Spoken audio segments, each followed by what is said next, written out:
As always, my name is Alex, your host for today's conversation, principal recruiter here with Lawrence Harvey, focused on cybersecurity placements and client relationships. I'm joined here today by Josh Fullmer, global cybersecurity recruiter for Dragos and well-known industry mentor. Josh, I really appreciate you grabbing some time.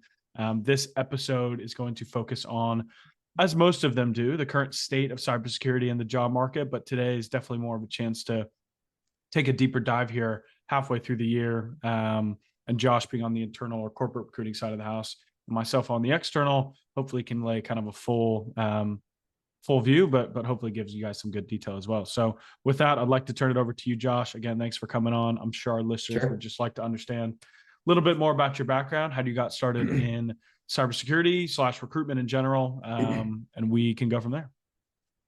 Yeah, awesome. Great intro. Really excited to be here. This is one of my favorite things to do, is to chat with folks and some important topics. So yeah, just high level, I've been recruiting for close to 8 years. I have recruited a ton of different positions. I've always been a corporate internal recruiter. I got my start at a national lab here in Idaho. So recruiting a ton of engineers, IT people, business positions, got some good experience. But the last, I'd say 4 or 5 years have been heavily cyber focused. So I joined Dragos 2 years ago, and now the one of 2 recruiters there, recruiting globally, EMEA, Australia, North America, Right. On all sorts of positions, from technical cyber to sales to sales ops to business positions. So it's been an amazing experience. And sort of on the side, I've been creating content on LinkedIn and have a blog just to help job seekers. So that's been fun. Yeah, I love it. I'm excited to dive in on all that. In your transition from more of kind of an overall view recruiting, you mentioned engineering, some more focused IT stuff. Have you noticed any major differences between cybersecurity as a job market, or just the type of recruiting that it is? Yeah, definitely. Cyber's an interesting industry because it's its own little bubble. There's you have cyber conferences, which are a big deal. You've got communities and groups and meetups, and it's all just sort of unique from that perspective. It's very community based. Yeah. Whereas in other markets, there's obviously groups you can join and different organizations and different companies, but no matter where you are in the world, you can sort of feel like you're a part of something if you join the cybersecurity market and industry.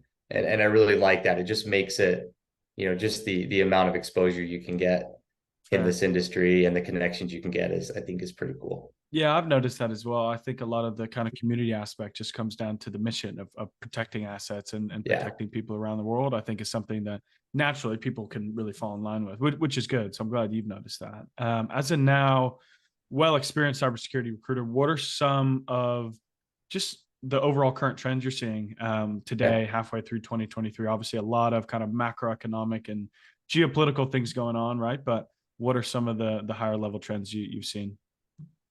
Yeah, content is becoming a big deal. Like candidates themselves, technical cyber people, recruiters and such are building brands for themselves online across platforms. And I think that's so cool to see.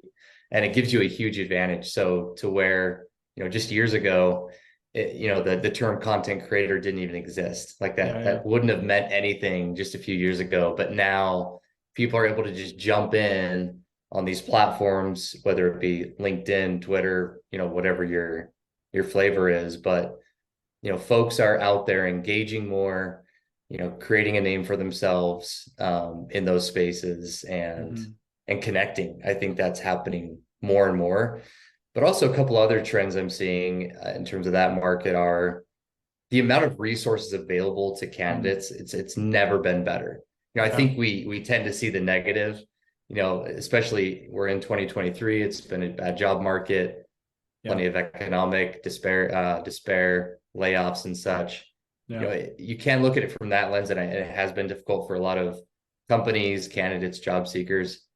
But there's also a ton of resources, like way more than ever before. When I was struggling years and years ago to get my foot in the door, to find the job I wanted, like it was kind of up to me to, to figure things out. But now there's Yeah. content creators like myself offering just free advice. There's a ton of newsletters, blogs, LinkedIn content, Yeah. YouTube channels. There's even like official tools. Like you look at things like Teal.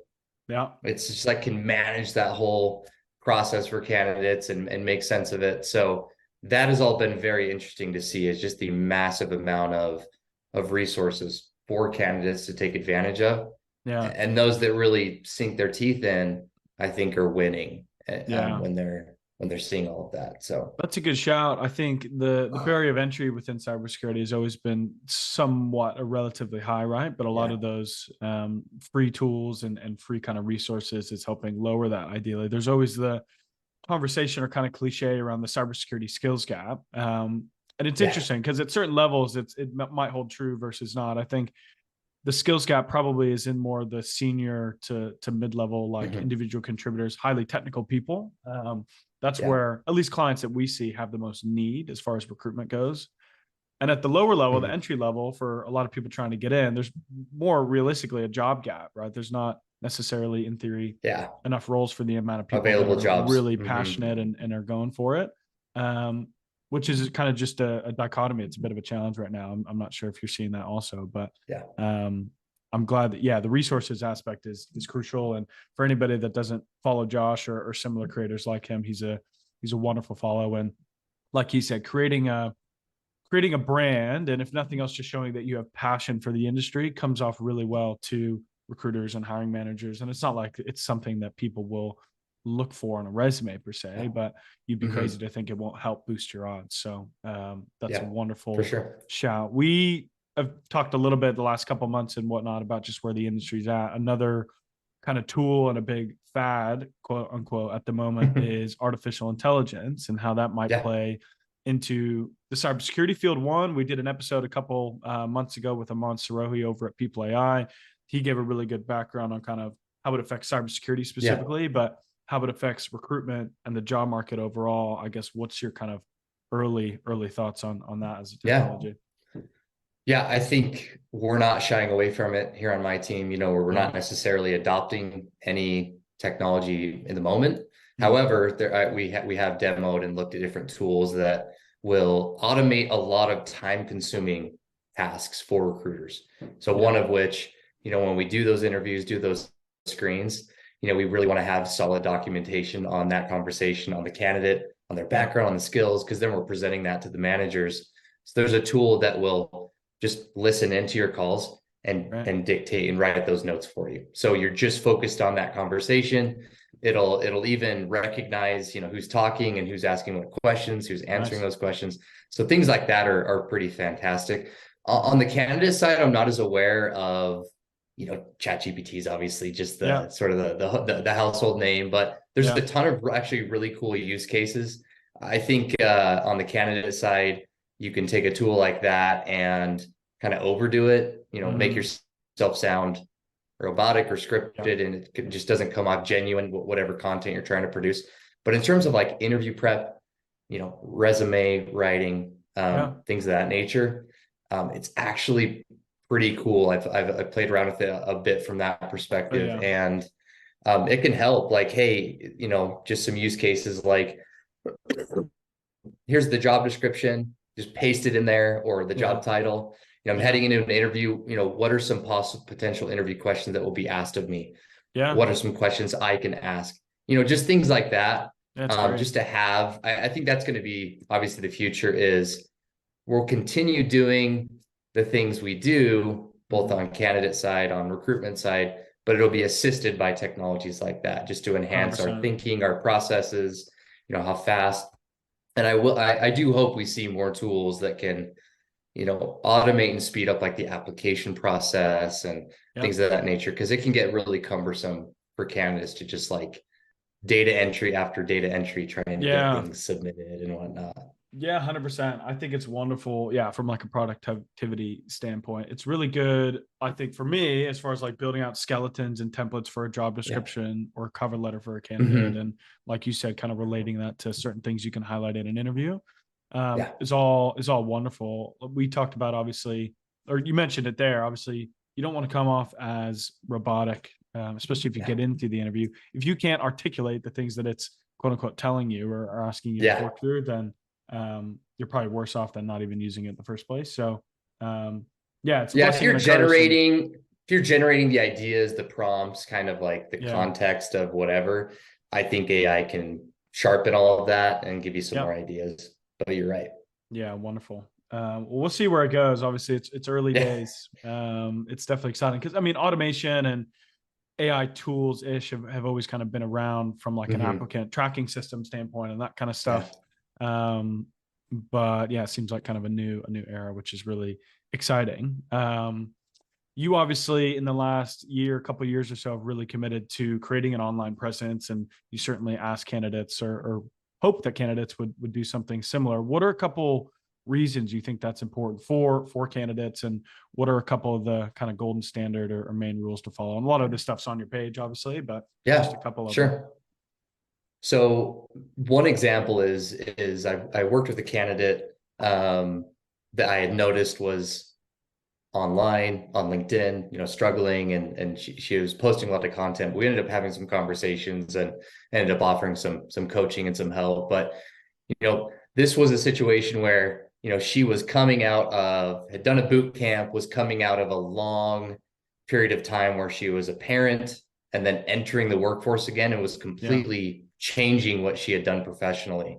And the one thing that gave her a leg up, when she finally landed her first job, I had to ask her, like, what eventually worked for you? She said every single conversation, every single interview I got was from networking, from a referral. Now, that's not always the case.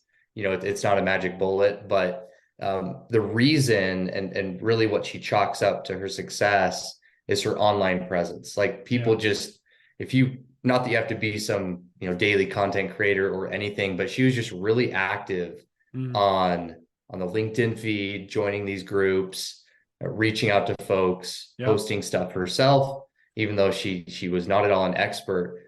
But that's what's really interesting about sort of social media, is you can literally make a name for yourself. I mean, I'm here in small town Idaho, and now sort of have this global brand and have a ton of connections and probably more professional opportunity than I'd ever hoped for.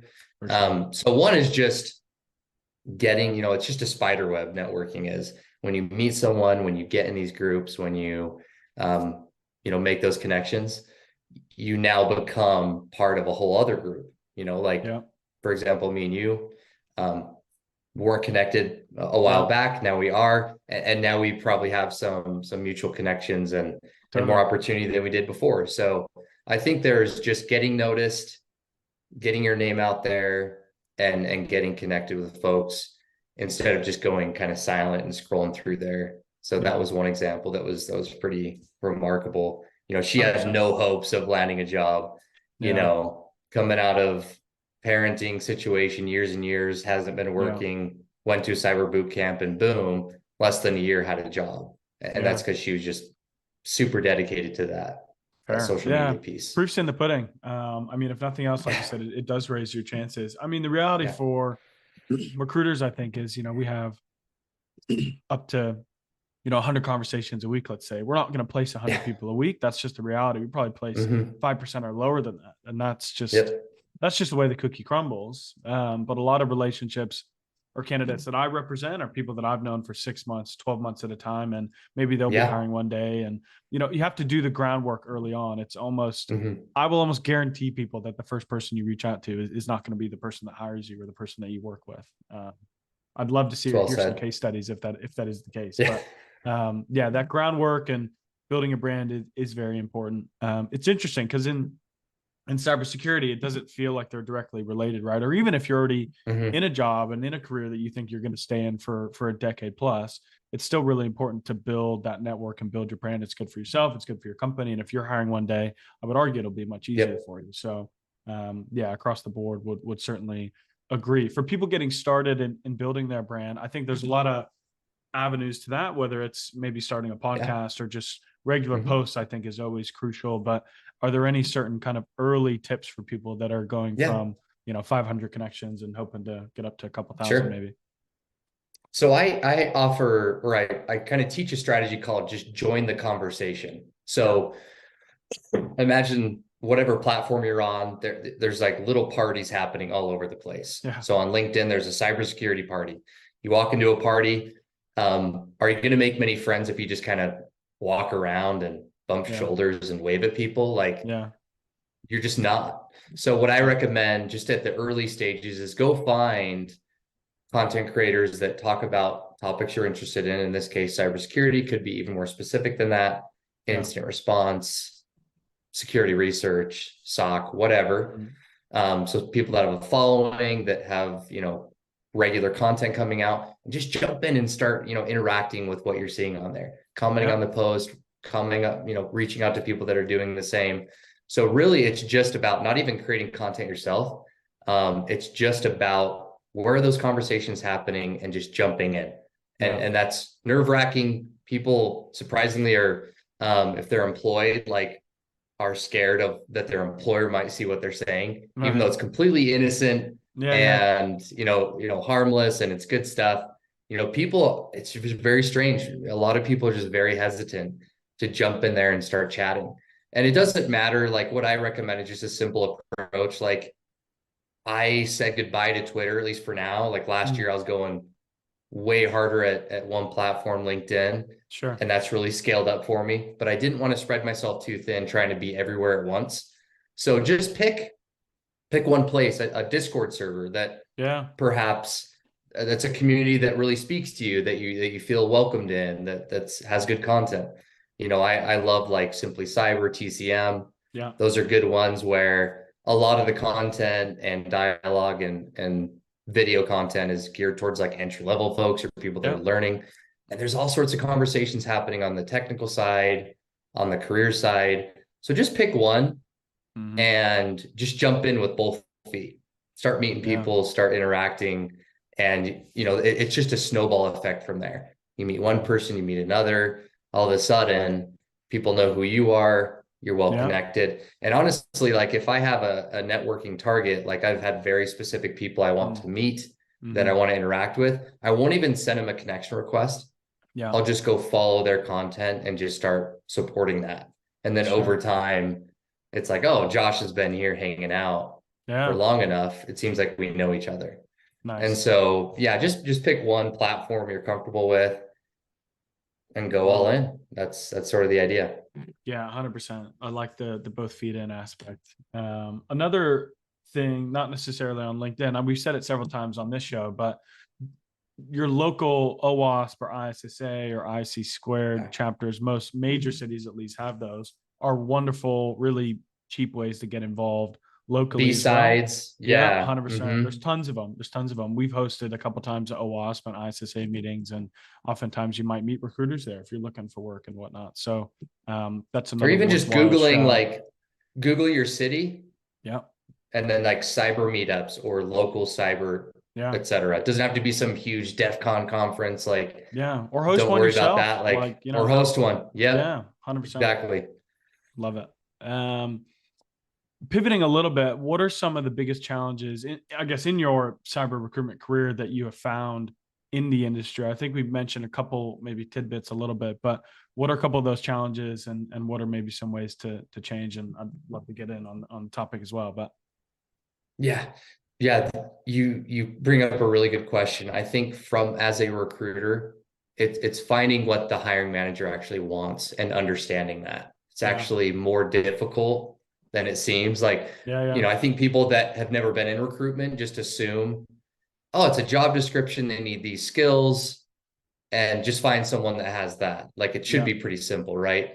Mm-hmm. But it's way more complex than that. We are looking for people that are aligned to our mission, our values, that have a particular attitude, that have certain soft skills. Yeah, And so, yeah, while I do sourcing, while I work with third-party recruiters like yourself, yeah, we're on paper, we're searching for certain technical skills or um, experience, but really it goes far beyond that when we try to find the right match. And I think mm-hmm. that has been very difficult because every hiring Yeah, manager has their own preference, their own expectations, and those actually, surprisingly, can change during the process. Hey, Oh yeah.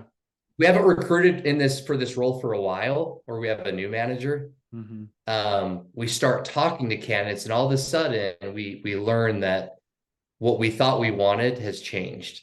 And Mm-hmm. so all of a sudden we're having to pivot and focus on some different things. So from my end, that's been a challenge. Yeah. As always, a sort of a theme is finding just not the right technical person, but the right fit for the manager and that team and the need at the time.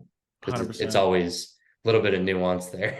What are Yeah, your thoughts on tons. that though? Yeah, tons. I mean, it's probably even sometimes more difficult for me because I'm external, right? I'm not coworkers with these hiring Yeah. managers, and Mm-hmm. especially early on in a relationship, you kind of you want to go with the flow for a little bit for what they're looking for, right? Oftentimes, it's really easy for a hiring manager, I think, to just go, we want somebody that's doing the exact same thing in a competitor, similar Yeah. company, et cetera. Yeah. Go find them. And while that might be a good candidate on paper, like you said, all the logistics and the motivations, et cetera, might not match Mm-hmm. up. And for the most part, I think those are probably the first couple of things I look for is location. And it's the first couple of things I qualify on a call as far as their motivations to why they took the call. Are they looking? Are Mm-hmm. they realistically going to be somebody that I think would take an offer? You really have to qualify those things early Yeah. on. So yeah, the misstep I think in working with hiring managers is definitely can be a challenge. And we can give some good context, I think, because we work with so many different types of companies and types of roles. So a lot of times I try to educate hiring managers and really dig on what they are looking for. So Mm-hmm. like I said, it is probably easy to just go to a competitor, copy paste the job description, and that'll probably get the Yeah. job done.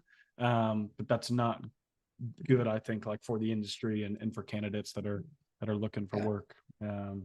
So it's a good point, but definitely a big challenge. And I touched on earlier just the kind of difference between certain levels of where people are at in the industry. Mm-hmm. Entry level, I think, it's really saturated. There's not that many jobs, especially in a down market like this, Yep. which Less. is hard. And then more so at the senior, more high level individual contributor level is where we see a lot of the client needs. But because the market is a little more down, candidates are probably less likely to take a call and to move, and Yeah. that's where the gaps are. I don't know if you see a similar thing, but Yeah. I mean, like 18 months ago, we were struggling to, like, it was a candidate market. So, oh yeah, or maybe I'm not giving the right timeline, but like when the market was yeah, booming, yeah, things shifted, and it was like, man, we're really having to promote the brand more, sell the culture, yeah, way more outreach. Whereas I maybe had to make this many contacts to get a oh yeah, call.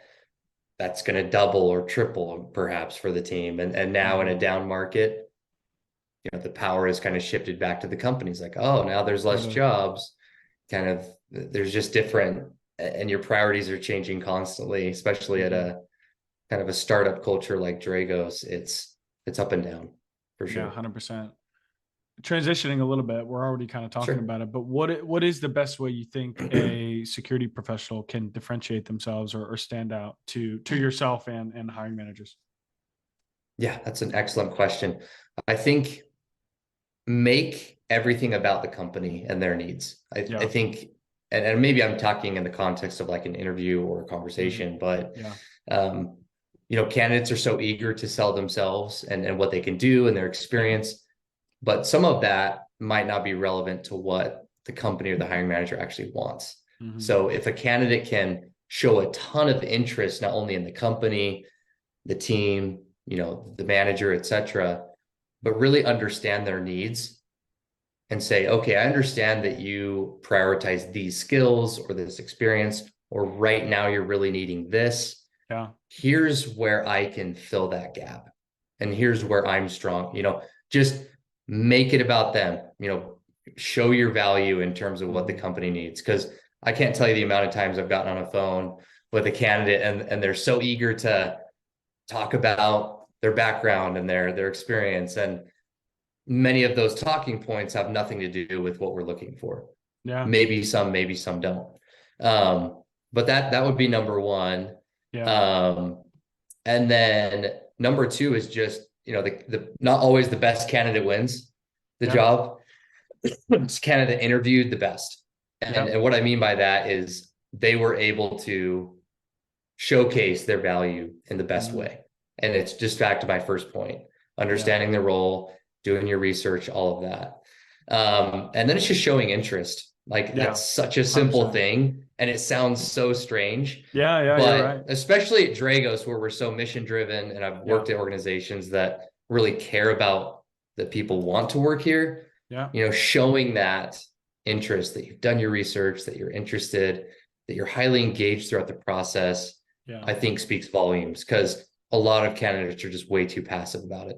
Yeah, 100%. Passion really shines through. And at the end of the day, people want to work with other people they want to work with, right? And so those motivations are really important for me in initial conversation or with candidates I've been working for a long time, to really understand those motivations and if it is going to be a fit as far as like passions and stuff. The first point you mentioned as well, as far as it's almost identical to sales, as far as you want to solution sell against what the person's looking for. You don't want a product push. You don't want to just push on all of these different things that you might be good at. Obviously, in an interview, it is kind of back and forth as far as questions and stuff. You want to research the company, understand what they're looking for based off the job description, and ask some really good questions. And again, solution sell yourself. Don't product push. The whole time you were saying that, I was just thinking about sales, because it's a great, as an external recruiter, parallel. Like a good portion of my job is business development and hopefully working with more companies to work for. So that, I guess, connection really stood out. And talk about all the time, have an elevator pitch, be able to pitch yourself. And there's tons of resources online that you can do for free. And, even reach out to Josh and myself and say, can we do a mock interview, that kind of stuff. And those, solution selling is really crucial. So those are wonderful. How have you seen people maybe outside of cybersecurity, either entry level or transitioning from a different industry? What sorts of skill sets or soft skills have you seen transfer really well or have come off really well in an interview or on a resume? Yeah, there's a ton of examples, but I would say people that have a lot of face-to-face, like customer service or selling or just people interaction is huge. And I think that is a gap in cybersecurity in terms of skill set. Because more and more cybersecurity professionals are having to not like officially be a consultant, but they certainly have to have those not problem solving skills, but communication skills, people skills, be able to influence others around them and customers perhaps. So a lot of, I mean, that could be healthcare, police officers, salespeople, teachers, just those that have had a ton of interaction with just a variety of people and situations and able to just clearly communicate. Because just take like an instant response case, for example. If you're the technical person, whether it be the internal team or the retainer team that's helping with the breach, you have to be able to pivot from technical talk to layman's terms for perhaps your management, to legal, to like all these different audiences, right? So if you can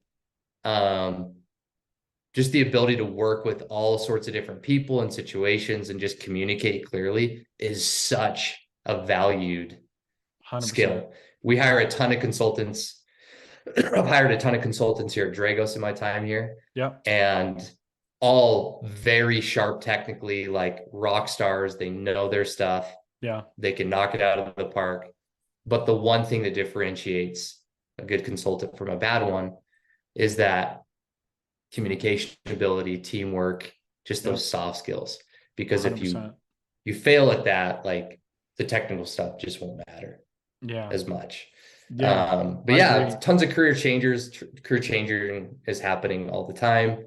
But I'm seeing those interactive roles just find a lot of success because managers love people that are dynamic and that can communicate. So 100%. It's easy to think about a cybersecurity professional as kind of the hacker in the corner and not talking to anybody, right? But more and more, especially for like the CISO and security leaders, are becoming much more business focused and business oriented. maybe are sitting on boards, et cetera. And there's a trickle down effect of that. And even at the entry or lowest level, that cross-functional ability and kind of business thinking is crucial. Like you said, for a consulting or an external facing position, or just internally, maybe you're at a corporation and, like you said, being able to work with the finance teams or what have you is something that comes off really well for clients and stuff that we're working for. So I'm glad you mentioned that. Kind of blanket question. What do you look for on a resume, or how do you think a resume stands off well? Because we can get into it, but yeah, go ahead. I'll let you answer there. So first, just very simple, is just how it's formatted. If right off the bat, I'm sort of confused and it's not making a lot of sense, like what type of professional they are, what their skills are, what positions they've held. If that information is difficult to find in a short amount of time, I'll probably just move on from that resume. And I just don't have the time to sit there and read it line by line. So just really clean, clear formatting. If it's really easy to find information about them, because as the recruiter working for a hiring manager, I'm being asked to screen for very specific skills, job titles, experience, etc. And if I'm not able to find those pieces quick, I'm just not able to move forward. So that would be number one. And then number two, just speaking about like technical roles, what's the tech stack you've used? What are your skills? Even if you're entry level, like what are you getting your hands on? What are some things you're doing project wise, etc. And then those are the things that would stand out to me or the managers that I work with. Yeah, the format thing's crucial. It's kind of hard because I don't think you want to overdo it. I've definitely seen resumes that are just a little too much, and there's colors and there's a pie chart, and those are a little unnecessary, I think, for me. And there's a couple other like just easy things. You don't need to have a picture of yourself there, your address, that kind of stuff. But would definitely agree. Just the second you open a resume, you can kind of tell if it's like you said, easy to work through, if it's formatted well, if it's just kind of on a Word doc line by line, it doesn't look well. So, and that's the easiest thing to do is go online, find a good format and just copy it. It's so easy. Exactly. So I'm glad you mentioned that. And then the second thing for me is, and hiring managers that I work with almost always look for this, is in the description of the roles that you're working for. Are you just listing the job requirements? Are you basically just copy pasting the job description? Or are you saying what you did, how it added value, how it was different? Because I've said this probably, I've probably said this on every show. One web app pen tester, in theory, if there's 100 of them applying for the role, they could all probably say the same thing in a job description or either on a resume. But how did you differentiate yourself? Did it save this function money? All that kind of stuff comes off really well. Those are really powerful resumes. And again, if you're writing them yourself or using an example or going to AI, I'm sure all of the above are able to kind of help you do that. So it should be an easy thing, but I think resumes are oftentimes looked over. And resumes in general are just kind of an age-long conversation about how valuable they are. I think the more farther along you get in the career, the less probably needed they are. But in that, 1 to 5 years, they're absolutely crucial. So for anybody listening that needs some work on that, tons of resources, reach out to Josh and I, etc.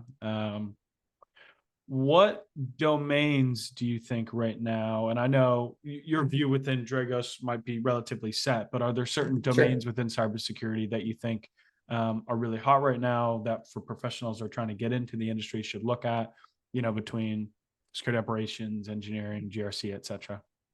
Yeah, I think to your point earlier, everyone wants to be the hacker, to be the pen tester, because that's really cool stuff, the red team and all of that. So those roles probably aren't, if you're just getting started, you're gonna have to pivot into some of those is what I'm seeing. So, if I was just starting out, the SOC cybersecurity analyst, working with just any position that gives you broad exposure to common tools like the SIM and just different technologies and such, I think those are just the bread and butter. Like a company has to have the nuts and bolts in place, and they have to have a team running that. And whether it be at the technician level or at the engineering level and everything in between, any position that can give you some broad exposure to just how a network security organization functions and how a company, operates at that basic level, I think is never going to go away. Right now, just the, managed services, the consulting, I think in this economy, companies are cutting back on some of those services and business opportunities. So while that might be a goal of yours to go into, it's probably not going to happen early on, but potentially, down the road. Intelligence as well. Yeah. Like very popular. Man, if you can write well, if you're a really good analytical thinker, problem solver, if you can sit there and just look at a problem for a long amount of time and figure things out, like there's a good amount of intel positions out there. Totally. If you're in the United States at the government level and otherwise, there's a ton of intel shops that are pumping out really good stuff. And that's another bread and butter function of the industry is just, you got to have solid intel to be successful. So, 100%. And they'll bring on a junior malware analyst. They'll bring on someone that, that can learn, but that can write well, that can manage databases. Yeah, there's some really robust like fusion centers and stuff that we'll recruit for some global organizations, and all they're looking for is like geopolitical understanding. Maybe they speak another language, and then just really fundamental like data science background, machine learning, etc. Aren't even looking for people from cyber backgrounds, and then you're in a cybersecurity organization, you're in a fusion center, and it is a lot easier to pivot. So that's maybe kind of an alternate route. I'm glad you mentioned that. As far as what I'm seeing overall, obviously it's definitely a bit different of a year, but I think the two hottest types of skill sets are still within cloud security. So many companies are still looking for those skill sets. Any experience across any of the major public clouds come off really well, whether it's a cloud security focused role or not.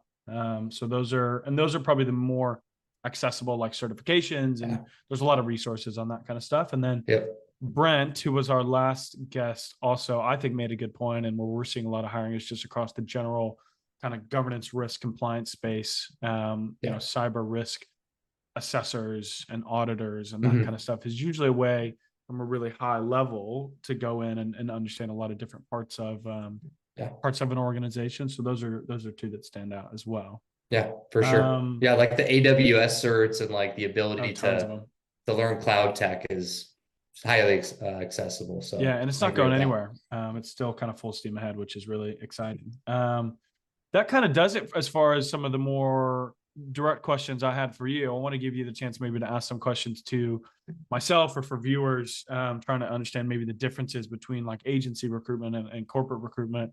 If you've got any questions for me, would love to answer. Yeah, I mean, are you seeing themes of which of your candidates are winning jobs? Does anything stand out? Because you do work with a variety of companies. Yeah. Has there been some sort of theme with what type of candidate profile is winning? Is what hiring managers like to see? Yeah, I think short answer is a little bit of what we've touched on like the soft skills, client facing, stakeholder management, those kind of candidates, if their technical skills are even, will always, absolutely always, I think get the role first. And then obviously the secondary logistics around remote work versus hybrid compensation is really challenging in the market right now because, costs are up, inflation's up, companies have a lot more power right now. There's a lot of unfortunate layoffs that have happened. A lot of those coming from higher paying companies. So expectations compensation wise are all over the place. A lot of companies are taking advantage of that. So those kind of logistical challenges are tough, but candidates that are able to be flexible and that kind of stuff always come off well. It's tough because the conversation about remote work, I mean, you could write a 1,000-page paper on it, but more and more companies, I'd say 6 months ago, less than half of our roles were like on-site, hybrid, flexible, et cetera. And probably more than half are back in that setting now. So that's definitely a trend. That was my next question, was if you did see an actual, because we see the headlines, on the news about, companies forcing workers back into the office. So you're actually seeing that happen with Yeah, some most of the companies we work organizations. with are flexible, but are at least looking for people that are in region, are able to Yeah, travel out, once a quarter or sure. front loaded the first 6 months sort of thing. Whereas last year it was like full Yeah, reins. yep, And it's tough as a recruiter because I'll speak with people and they're like, I'll never go into an office again. And I'm like, fair play. Like, there's nothing I can really say about that. I think that's a well given right of people. But sure. unfortunately, it does pigeonhole yourself. Yeah, And, you can be up in arms about it. And I'll certainly support you in that. But that's just the reality right now with a yeah, company driven market. Next year, years from now, it'll probably be a candidate driven market again. And we'll probably see an uptick in yep. remote work. That's just kind of the reality. So, Yep, the power has shifted. Yeah, I didn't have anything else on fair. in mind. I think we covered a lot of the questions I had too. So Yeah, I'm really excited to get this out. Last question for yeah, you. We ask it to everybody that sure. comes on the show. A little more lighthearted. Is what's the worst, Yeah. I guess, recruiter or sales reach out that you've gotten, relatively recently that's funny or worth sharing? I don't know if they're funny. I get a ton of Yeah, them and they yeah, all kind of blend together. nice. Um, I would say maybe I can't think of a specific example, Yeah, or just an but on the archetype of. candidate, yeah, on the sales side, like just the assumption that I'm going to do what you want. Yeah, So a ton of and I'm not speaking poorly of agency recruiters, but yeah, the reason that I think we partner with certain organizations is they've actually like taken the opportunity to get to know us, to understand yeah, the business. But like the amount of sales outreach I get that is yeah, just like, hey, here's my link. We're gonna help you out. It's we, us. You're yeah, like, yeah, yeah, man, like you didn't even mention anything about me or like the company I work at, right?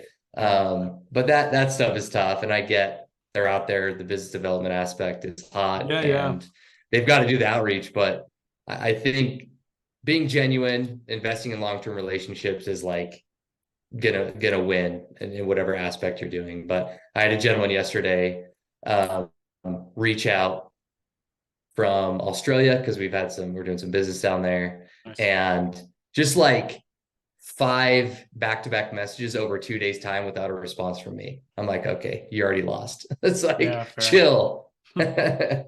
Yeah, it's a bit invasive. It's hard not to be like a hypocrite. I'm a recruiter. I reach out to people all the time, right? Yeah, But I do the I same to think, candidates. like you're saying, yeah, taking the time to read into them a little bit or make a comment about maybe a passion they have, comes off well for me when people reach out and are like, "Hey, that, Yeah, that podcast episode was great. Are you open to a chat?" yeah, I'm always like, "Hell yeah!" And I'll leave other messages and get back to them later. But those ones that make those kind of mentions always stand out. So, 100% for anybody listening, good shout. yeah. It's Wonderful. been great. Yeah, Well, yeah, no other questions for me. I'm sure anybody listening, feel free to reach out to Josh and I about any kind of follow-ups or questions for us on this. But yeah, really appreciate the time, Josh, and really glad you came on. For our listeners, this is the last episode of season 1 here. We'll probably pick it up later on in the year. But as always, thanks for listening. And Josh, it was great to have you on. yeah. It's been a pleasure. Thanks. Take care, everybody.